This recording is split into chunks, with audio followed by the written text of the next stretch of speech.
শহীদ president Ziaur রহমানের মৃত্যুবার্ষিকী উপলক্ষে যে দোয়ার অনুষ্ঠান ছিল, সেই দোয়ার অনুষ্ঠানে রান্না করা খাবার আওয়ামী লীগের কতিপয় সন্ত্রাসীরা এসে খাবার ফেলে দেওয়ার কারণে সে প্রতিজ্ঞা করেছিল যে বিএনপি ক্ষমতায় না আসলে সে ভাত খাবে না। আমরা অনেক চেষ্টা করেছি, তারপরেও তাকে আমরা ভাত খাওয়াতে পারিনি।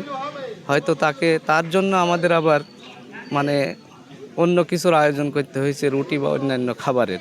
নিজাম ভাইয়ের মৃত্যুতে আমরা সবাই শোকাহত। নিজাম ভাই এমন দৃষ্টান্ত রেখে গেছেন এলাকার মানুষের জন্য, বিএনপির রাজনীতির জন্য, যে দলের জন্য তিনি আজকে দীর্ঘ 12 বছর তিনি না খেয়ে মৃত্যুর সাথে তিনি পাঞ্জা লড়েছেন। আজকে তার মৃত্যুতে এলাকার মানুষ সহ আমরা গভীর শোকাহত।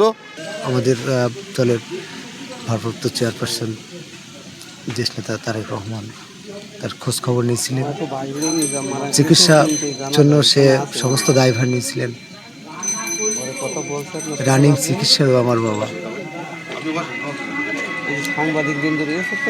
বার্ধক্য জড়িত কারণে গত রাত্রে আমার বাবা মারা গেছে। এই অপূরণীয় ক্ষতি এবং সে যে মারা গিয়েছে, আসলে আমরা উপজেলা বিএনপির পক্ষ থেকে শোক সমাপ্ত পরিবারের আমরা সমবেদনা জানাচ্ছি। সেই সাথে এও জানাচ্ছি যে আগামী দিনে তার পরিবারের পাশে সবসময় উপজেলা বিএনপি থাকবে, সার্বিক সহযোগিতায় থাকবে ইনশাল্লাহ।